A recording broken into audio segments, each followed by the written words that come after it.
तो शाम साहब जब इत्मीनान का इजहार कर रहा है और साथ ही साथ ये भी कह रहा है कि 6 से 7% के दरमियान अफरात ज़र यानी इन्फ्लेशन रहनी चाहिए इस दायरे में रहे, तो आप ये बताइएगा जो ये प्रोग्राम है जब इसकी डिसबर्समेंट आती है इस प्रोग्राम से रिलेटेड, तो उसका इन्फ्लेशन या आम आदमी की ज़िंदगी पर भी कोई असर पड़ता है, कुछ बेहतरी के इम्कानात होते हैं? और साथ ही साथ ये भी कहिएगा कि स्टाफ लेवल जो एग्रीमेंट हुआ है इसमें इंटरेस्ट रेट से मुतालिक कोई तब्दीली शामिल तो नहीं है जो आपने स्टडी की है?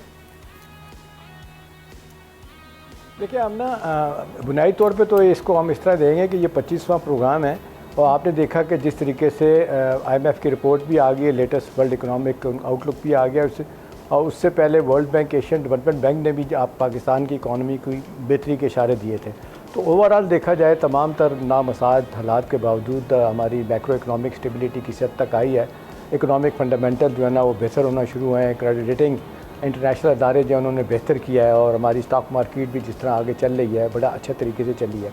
अब देखिए, मेरी तला ये आमना कि 8 इश्यूज़ पे जो बात हुई है ना, उनमें से जहाँ पे कुछ एग्रीमेंट हुआ, कुछ डिसएग्रीमेंट हुआ और जिसको बेहतर करने की कोशिश की, मैं आपको बता देता हूँ मेरी इत्तला के मुताबिक।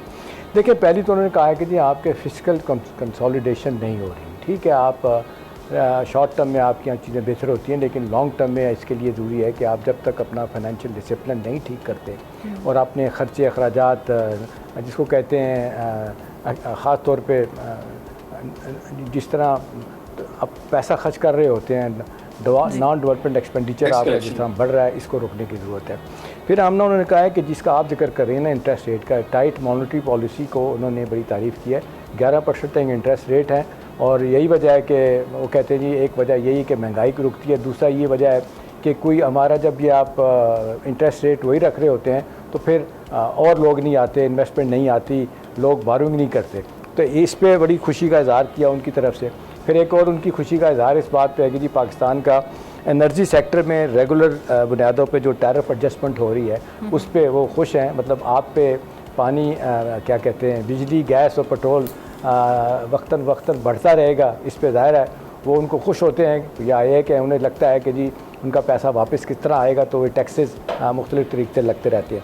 चौथी बात आमना एक और उन्होंने कही है कि एक तो फिस्कल आपका प्राइमरी फिस्कल डेफिसिट जो है ना, जो आपने अचीव किया 0.2% ना, इसको बढ़ाने की ज़रूरत है और बेहतर करने की ज़रूरत है, अगरचे 14 साल में ये ठीक हुआ है। फिर हमने पाँचवीं बात तो स्ट्रक्चरल रिफॉर्म के बारे में आप पाकिस्तान को कह रहे हैं, आप अपनी कमिटमेंट पे कायम हैं, लेकिन इसमें अभी हम देख रहे हैं लॉन्ग वे टू गो, बहुत कुछ करने की ज़रूरत है। करें एक्सचेंज रेट स्टेबिलिटी, क्या इसकी तारीफ़ किया बावजूद इस बात के कि हमेशा IMF कहता रहता है कि जी अपना डॉलर जो है ना उसको बढ़ाया जाए, रुपये की कीमत कम की जाए। इस दफ़ा एक ख़ास से अरसे से हमारा देख लें कि डॉलर रुपये पैरिटी बड़ा ठीक चल रहा है।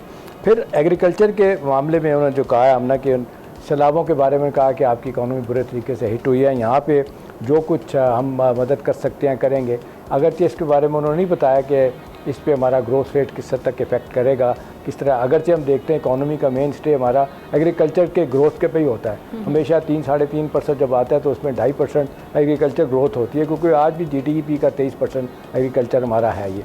फिर हम ना एक वो बात कर रहे हैं जहाँ शिकवा गिला है कि जी गवर्नेंस और इंस्टीट्यूशनल रिफॉर्म जो है ना, ये आपके यहाँ होने की ज़रूरत है, ये नहीं हो रहे। इसमें हुकूमत को आउट ऑफ द वे जाकर कुछ करना पड़ेगा। फिर एक बात है, वो कह रहे हैं 8वीं बात कि स्टेट बैंक को जो फर्दर एटोनॉमी देने की जो बात हो रही है, वो कहते हैं मज़ीद इसको ओपन करें, इसके अख्तियारात बढ़ने चाहिए। एक ज़माने में तो स्टेट बैंक को कहा जाता था कि जी मिनिस्टर ऑफ फाइनेंस का मॉनिटरी विंग है, अगरचे वो तो नहीं है, लेकिन फिर भी वो कहते हैं इसको मज़ीद आज़ादी दी जाए, अपने तौर पर फैसले करें।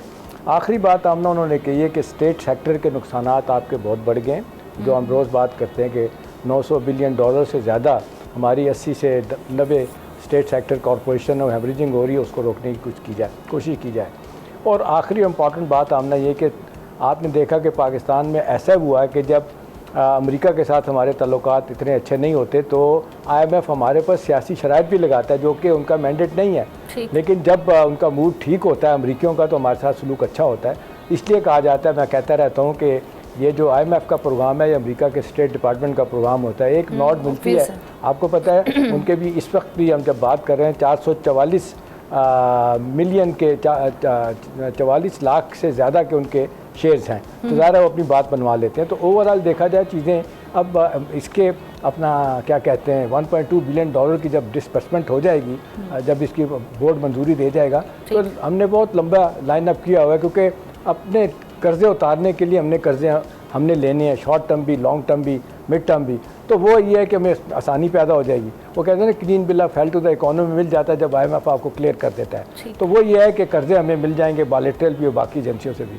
लेकिन असल बात और आखिरी बात आमना ये है कि जब तक अपने पाँव पे नहीं खड़ेंगे, FBR जब टैक्स बेस नहीं बढ़ाएगा, हमारे फिस्कल डेफिसिट हमारा कम नहीं होगा, एक्सटर्नल सेक्टर पे हमारी बरामदात नहीं बढ़ेंगी, रेमिटेंसेज बेहतर हुई हैं और उनको नहीं बढ़ाया जाएगा, तो हमारी एक्सटर्नल सेक्टर पे हमारे इन्फ्लोज का एक इशू हमेशा रहेगा। ऑब्वियसली, बिल्कुल ठीक। चौधरी साहब एक चीज़ में ऐड कीजिएगा, क्योंकि आम आदमी का यही होता है कि अगर ये आ रही है तो हमारे लिए खुशी की खबर कैसे है, इनडायरेक्टली या डायरेक्टली कोई इम्पैक्ट किस हद तक बेहतरी के हवाले से अगर हम बात करें, IMF की जब भी कोई किस्त आती है तो उससे आम आदमी को क्या फ़ायदा होता है? आम आदमी को एक तो सिंपल जो है ना, अगर किस्त क्या आती है, बस एक वो क्रेडिट एंट्री होती है, वो वहां से एक कंप्यूटर में एक एंट्री कर देते हैं और पाकिस्तान के जो स्टेट बैंक है उसमें आ जाते हैं। तो इसकी आम आदमी से कोई इसके मतलब नताइज होते हैं, इन्वेस्टर्स का एतमाद बढ़ता है, क्रेडिट देने वाले जो इदारे होते हैं वो ज़्यादा आपको क्रेडिट देते हैं, तो इस तरीके से थोड़ा सा होते हैं। लेकिन आम आदमी के ऊपर डायरेक्टली कोई ऐसा सच इम्पैक्ट नहीं होता। मैं असल में ये कह रहा था, करंट ये जो वर्ल्ड इकोनॉमिक आउटलुक की जो रिपोर्ट मैंने देखी है ना, उसमें आप यकीन करें पाकिस्तान का तो बहुत ही सीधा सीधा कहीं जिक्र है, कोई दास्तान ही नहीं है दास्तानों में। करंट अकाउंट उसमें ये कहा जा रहा है कि हमारा 1.3% ऑफ द GDP जो है ना वो 2025 में रहेगा। ये तकरीबन 4.3 अरब डॉलर बनता है। तो इसका मतलब है हम एक मरतबा फिर जो है वो इम्पोर्ट लेड ग्रोथ की तरफ जा रहे हैं, जो कि इंतहाई खतरनाक बात है। और मैं बार बार जो है ना वो इस बात का इरादा कर रहा हूँ कि अगेन ये जो हमारी इम्पोर्ट्स बढ़ रही हैं ये हमारे ट्रेड डेफिसिट को इम्पैक्ट करेंगे। इसको अभी से ही सूरत हाल को कंट्रोल कर लेना चाहिए तो ज़्यादा बेहतर होगा। ये गाड़ियों की पॉलिसी और ये वो, इससे इकोनॉमी में जो है ना वो खुशहाली नहीं आती, बल्कि जो है वो मजीद जो है ना वो प्रॉब्लम्स पैदा होती है। ठीक, और ये उड़ान पाकिस्तान मंसूबा इत्तेशाम साहब बड़ा ये भरपूर तरीके से लॉन्च किया गया था, एक्सपोर्ट लेड ग्रोथ की बातें हुई थी, यहाँ तो इम्पोर्ट लेड ग्रोथ बनती जा रही है पाकिस्तान। आप सही कह रही हैं हमना, ये हमेशा से ये बज़ वर्ड हमारे हैं। कभी कहा जाता है जी एक्सपोर्ट लेड ग्रोथ होगी, कभी कहा जाता है कि जी किसी और तरीके से ग्रोथ होगी, लेकिन ग्रोथ जिस तरह होनी चाहिए नहीं हो रही। तो आम आदमी के हवाले से तो हमना ये है, एक ज़माने में आपने देखा लोअर मिडिल क्लास होती थी, वो ख़त्म हो गई है। अब मिडिल क्लास है जिसमें और आप, मैं और हम सब शामिल हैं, वो तेज़ी से के साथ जिस तरीके से ख़त्म हो रही है या टैक्सेस उनके बढ़ रहे हैं, उनकी मुश्किलात बढ़ रही हैं, तो ऑलमोस्ट 45% लोग गुर्बत की निचली सतह पे चले गए। तो आम आदमी के लिए तो IMF के पास कोई खबर नहीं होती कि हमारी कोई बेहतरी की बात करेंगे। ये तो हमारा इंटरनल मैकेनिज्म जब तक नहीं बेहतर होगा, प्राइसेस को कंट्रोल नहीं किया जाएगा, कि जो आप मुनाफाखोर बैठे हुए हैं खासतौर पे खाने पीने की अशिया को ले लें, ये नहीं ख़त्म होगी, ज़ख़ीरा अंदोज़ी ख़त्म नहीं होगी, तो आम आदमी की तकलीफ़ें बढ़ती रहेंगी।